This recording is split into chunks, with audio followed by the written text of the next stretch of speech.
दोस्तों बीएलए ने last 6 month का एक रिपोर्ट कार्ड जारी किया है जिसमें पाकिस्तान बुरी तरीके से फेल हो गया।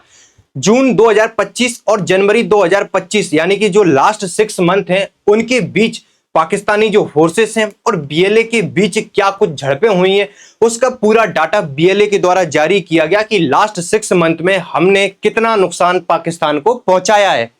आप जो देख रहे हो कि जो लास्ट 6 मंथ का इन्होंने जो पूरा डाटा दिया है उसमें इन्होंने कहा कि हमने 650 पाकिस्तानी सोल्जर्स को यहां पर मार दिया है और 17 जो मिलिट्री बेसेस हैं पाकिस्तान के उनको यहां पर तबाह किया गया। इस तरीके से पूरा 6 महीने का ये रिकॉर्ड जो बीएलए है उसकी तरफ से जारी किया गया। और ये इस 6 महीने का ही नहीं, आपको पिछले 6 महीने की तुलना करके बताएंगे कि जो हमले हैं बीएलए के वो किस लेवल के बढ़ चुके हैं। अगर आप लास्ट 6 मंथ से इस सब की तुलना करोगे कि पाकिस्तान में क्या कुछ इस समय घट रहा है। और पाकिस्तान की जो आप आसिम मुनीर को देख रहे हो, इन्होंने बीएलए को एक चेतावनी दी थी कुछ दिन पहले कि जो 1500 के करीब जो लोग हैं वो फ्यूचर तय नहीं करेंगे पाकिस्तान का। इस तरीके से इनके द्वारा स्टेटमेंट दिया गया था और इन्होंने कहा था कि आने वाली 10 पीढ़ियां इनकी बलूचिस्तान और पाकिस्तान का कुछ नहीं बिगाड़ पाएंगी। लेकिन बलूचिस्तान ने यहां पर बहुत कुछ 6 महीने में बिगाड़ दिया है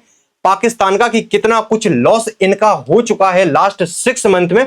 इस पूरा आपको डाटा दिखाएंगे कि क्या कुछ घटा है यहां पर। जब भी बीएलए के द्वारा कुछ भी या पाकिस्तान में कुछ भी चीज होती है तो जो सबसे पहला आरोप जिस पर लगाया जाता है वो है भारत पर। और जो ट्रेन हाईजैक हुई थी, जो जाफर एक्सप्रेस जो बीएलए ने हाईजैक की थी, इसका भी जो आरोप है उसको भी जो पाकिस्तान है उसने भारत पर ही लगाया था और इंडिया ने इसे रिजेक्ट किया था। जो बेसलेस एलिगेशन पाकिस्तान के द्वारा लगाए जाते हैं, इंडिया ने इन्हें सरे से नकार दिया था कि बिना तथ्यों के आधार पर तुम कैसे हम पर आरोप लगा सकते हो। और हाल ही में जो बजरिस्तान में जो अटैक हुआ है, सुसाइड अटैक हुआ है, जो एक आप कह सकते हो कि जो पाकिस्तान का जो टीटीपी है और उसका एक ही आप कह सकते हो कि फैक्शन है, हाफिज गुल बहादुर करके एक ग्रुप है, इसके द्वारा इस सुसाइड अटैक किया गया था जो पाकिस्तानी फोर्सेस हैं उन पर, जिसमें 13 या 16 इसके करीब पाकिस्तानी सोल्जर्स मारे गए थे। इसका भी आरोप किस पर लगाया गया था? पाकिस्तान के द्वारा भारत पर।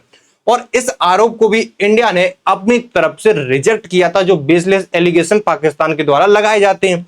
अब पाकिस्तान को इतना भी समझ में नहीं आता कि जो बीएलए के द्वारा या टीटीपी के द्वारा जो इस तरीके के हमले किए जा रहे हैं, उन हमलों में वो किन हथियारों का यूज कर रहे हैं। उन हमलों में अमेरिकी हथियारों का यूज हो रहा है। वही अमेरिकी हथियार जो अमेरिका अफगानिस्तान में छोड़कर गया है, और वो हथियार एडवांस लेवल के हैं। आप कह सकते हो कि ऑटोमेटिक गन है, एडवांस लेवल की गन, जो कि अब टीटीपी और बीएलए के हाथ लग चुकी हैं। तालिबान ने जो सत्ता संभाली अफगानिस्तान में, उसके बाद से उन हथियारों का कंट्रोल किसके पास आ गया? तालिबान के पास आ गया। और ट्रंप ने कुछ दिन पहले ही, कुछ महीने पहले की खबर है, ट्रंप ने कहा था अफगानिस्तान से कि जो हथियार हमारे अफगानिस्तान में रह गए, जो बाइडेन थे उस समय, उन्होंने सबसे बड़ी गलती की थी कि हथियार वहीं पर छोड़ दिए। वो हथियार हमें वापस चाहिए। तालिबान ने धमका दिया था कि हथियार लेने आ जाओ, उन्हीं हथियारों से तुम्हें मारेंगे। इस तरीके से वो हथियार अब इन लोगों के पास लग रहे हैं, पाकिस्तान की बीएलए उनके पास। अब इन्हें इस समझ में नहीं आ रहा पाकिस्तान को कि ये आरोप लगा रहा है हथियार, तो देख ले कि किन लोगों के हथियार यहां पर चलाए जा रहे हैं। इस तरीके से ये पूरा डाटा आपके सामने दिख रहा है।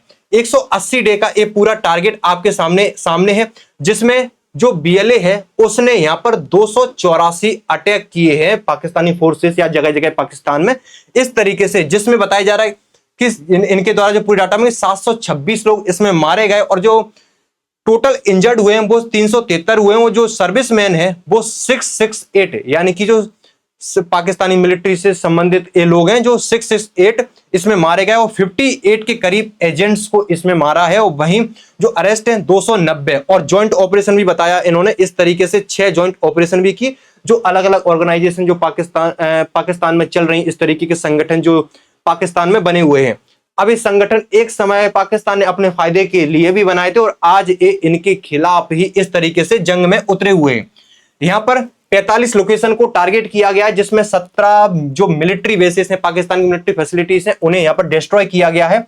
और 115 के करीब आर्म्स या जो कह सकते हैं कि आप वेपन वगैरह, इनको सीज कर लिया गया है इनके द्वारा, बीएलए के द्वारा, यानी कि हथियारों को भी अपने कंट्रोल में ले लिया हुआ। और उन्होंने ब्लास्ट जो किए हैं 121 व्हीकल डिस्ट्रॉय, पाकिस्तानी आर्मी के 131 यहाँ पर जो ट्रेन हाईजैक आप देख रहे हो, एक ट्रेन हाईजैक भी आपको दिखेगा। और ये सबसे बड़ा जो हमला था इन लास्ट 6 मंथ में वो यही था। इसलिए भी था कि इस ट्रेन में पूरे जो 214 हैं, इस आप कह सकते हो कि पाकिस्तानी सेना के इसमें 214 के करीब सोल्जर्स बैठे हुए थे। उस ट्रेन को बीएलए ने हाईजैक कर लिया और पाकिस्तानी सैनिक उस समय कुछ नहीं कर पाए। यानी कि दुनिया में अगर इस तरीके का कृत्य हो सकता है तो वो पाकिस्तान में ही हो सकता है कि इस ट्रेन में जो सोल्जर्स बैठे हुए थे उस ट्रेन को ही हाईजैक कर लिया गया।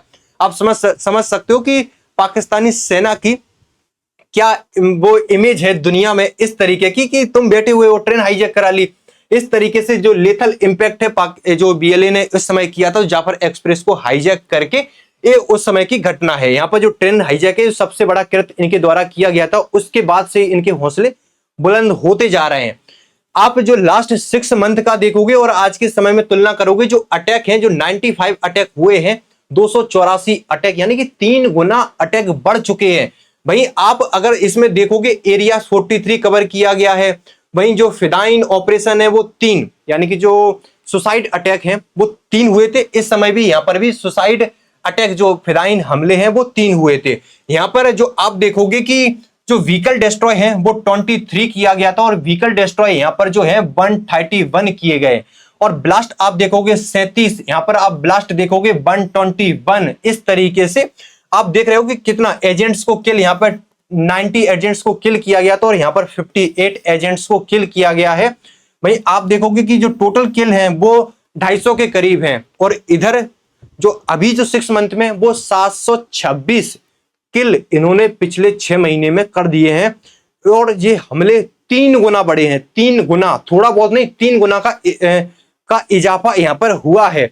और ये नाराज भी हैं पाकिस्तान की आर्मी के खिलाफ। इनके जो मेन ऑपरेशन होते हैं वो फोर्सेस के खिलाफ ही होते हैं। लेकिन अब आम लोग इस जो हमले होते हैं इनमें चपेट में आ ही जाते हैं, क्योंकि पब्लिक प्लेस पर भी इस तरीके के हमले हो जाते हैं जिसमें आम लोग इस चीज की चपेट में आ जाते हैं। आप जो पीछे देख रहे हो ये चीज पाकिस्तान में जो इन्होंने सीपेक लाया चाइना के द्वारा, सीपेक का जो विकास हो रहा है, चीन के द्वारा जो इन्वेस्टमेंट पाकिस्तान में किया जा रहा है, इस चीज से भी जो बलूचिस्तान के लोग हैं वो खुश नहीं है। जो ग्वादर पोर्ट का डेवलपमेंट हो रहा है, बहुत सारे जो इंटरनेशनल एयरपोर्ट है उनका डेवलपमेंट हो रहा है, कई सारे रोडों का डेवलपमेंट जो चीन के द्वारा किया जा रहा है। और बीएलए के जो मिनरल्स हैं या कहोगे आप बीएनए का जो खनिज संसाधन है उनका यहाँ पर दोहन किया जा रहा है और बलूचिस्तान के लोगों को उस चीज का लाभ नहीं मिल रहा है। यानी कि आप देखोगे कि बलूचिस्तान जो क्षेत्र है उसमें 43% के करीब एरिया कवर करता है पाकिस्तान का। और जो सीपेक है उसका भी जो विस्तार है वो बलूचिस्तान वाले एरिया में ही ज्यादा है। लेकिन बलूचिस्तान वाले लोग हैं उनका जीवन तो सुधर ही नहीं रहा। इस तरीके से जो बलूचिस्तान के लोग हैं वो इन लोगों के खिलाफ हो रखे हैं। और वो सिर्फ ये पाकिस्तानी फोर्सेस को टारगेट नहीं करते, ये चाइनीज लोगों को भी यहाँ पर टारगेट कर दिया जाता है। इनके द्वारा कई बार इस तरीके का कृत्य इनके द्वारा किया गया है। आप देखोगे कि बलूचिस्तान में जो मिनरल्स हैं सभी प्रकार के यहाँ पर मिनरल्स पाए जाते हैं, copper, gold, iron, lead, zinc, और इसके बाद देखोगे कोल, सल्फर, मार्बल, ग्रेनाइट, जिप्सम, इस तरीके के बहुत सारे यहाँ पर कहा जाता है यूरेनियम तक के, और जो इस तरीके के मिनरल्स यहाँ पर पाए जाते हैं। इसीलिए इनका दोहन पाकिस्तान के द्वारा किया जा रहा है। लेकिन जिस तरीके का बलूचिस्तान में डेवलपमेंट होना चाहिए नहीं हो रहा है। वहां के लोगों के साथ किस तरीके का व्यवहार किया जाता है, यानी कि लोग भी उन्हीं के हैं और अपने ही लोगों के साथ किस तरीके का व्यवहार किया जाता है। यानी कि आप देखोगे इधर का क्षेत्र, इधर के क्षेत्र में बहुत सारा आपको डिफरेंस देखने को मिलेगा। और पाकिस्तान के द्वारा अब एक चाल चली जा रही कि बीएलए से अब निपटना कैसे, क्योंकि इस तरीके से लड़ते रहे तो नुकसान यहाँ पर बहुत सारा हमारा ही हो जाएगा। तो इन्होंने एक चाल करने की कोशिश की कि ऐसा करते हैं अफगानिस्तान को ऐड कर लेते हैं सीपेक में और सीपेक का एक्सपेंड कर देते हैं।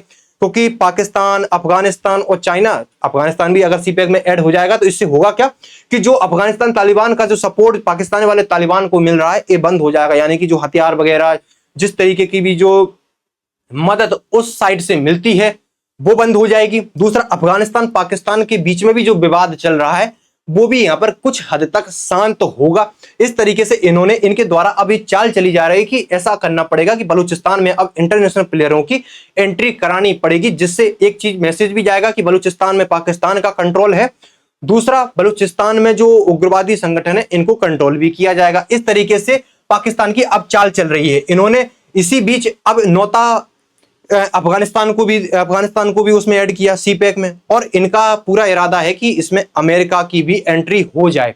अमेरिका को भी इन्होंने इस तरीके की मिनरल एसिड जो बलूचिस्तान में है, जो क्रिटिकल मिनरल एसिड्स हैं, उनको ऑफर किया है कि आप आओ, बढ़िया से उनका माइनिंग वगैरह करो अफगानिस्तान बलूचिस्तान में आकर। इस तरीके से इनके द्वारा अमेरिका को भी इस चीज में इन्वॉल्व करने की कोशिश की जा रही है कि एक बार अगर अमेरिका इस चीज में आ गया, बलूचिस्तान में अमेरिका आ जाए, तो लंबे समय के लिए आप बलूचिस्तान को रोक लोगे। इस तरीके की प्लानिंग अब पाकिस्तान के द्वारा चल रही है। आप जो 60 बिलियन का जो इन्वेस्टमेंट देख रहे हो चाइना में, चाइना ने 60 बिलियन का इन्वेस्टमेंट किया है जो सीपैक के लिए पाकिस्तान में जो डेवलपमेंट हो रहा है। हालांकि चाइना अपने उद्देश्य के लिए कर रहा है, लेकिन जो इन्वेस्टमेंट है पाकिस्तान में चीन के द्वारा इतना सारा इन्वेस्टमेंट किया गया है, और चाइना के लोगों को भी यहाँ पर निशाना बनाया जाता है। लेकिन चाइना, आपको पता है कि चाइना इन जैसे मुद्दों में फंसता नहीं है। चाइना वॉरबाजी सिचुएशन में आता ही नहीं है। वो अपना लॉस करा लेगा लेकिन वॉर में नहीं आएगा। लेकिन अमेरिका इस तरीके से आ गया अगर पाकिस्तान में, तो यहाँ पर पाकिस्तान में काफी कुछ जो बेनिफिट्स हैं वो पाकिस्तान यहाँ पर उठा सकता है। बेनिफिट्स मींस कि जो बलूचिस्तान के जो संसाधन हैं उनका दोहन कर लिया जाएगा इनके द्वारा आने वाले कुछ सालों में, और इनके द्वारा क्रिप्टो जैसे, मतलब पाकिस्तान को एक तरीके से पाकिस्तान के द्वारा एक तरीके से अमेरिका को लुभाने की कोशिश की जा रही है कि आप पाकिस्तान में आ जाओ। इस तरीके से पाकिस्तान के द्वारा प्रयास चल रहा है कि बलूचिस्तान को कैसे रोकें।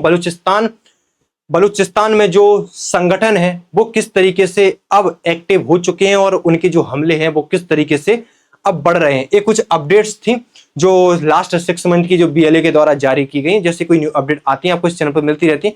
फिर मुलाकात होगी आपसे next time. Thank you so much.